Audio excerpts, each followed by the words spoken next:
Hello guys, welcome back to our channel How to Guide. In this video I'm going to be showing you guys on how you can activate your device in Tubi. So guys, if you want to connect your Tubi TV to a different device, then this video is for you. So guys, the first step is to be in this home page and just look at the top right corner with your name on it. Once you're here, now you'll see options like account settings, help center, activate your device, and finally sign out. Let's go ahead and tap on activate your device, and now it says right here to enter the code displayed on your TV. So the code would be displayed in your other device, so just go ahead and type that code here and now tap on activate.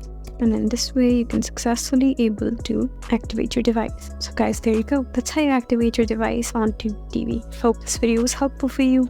If you found this video helpful, please leave us a like and drop us a comment down below.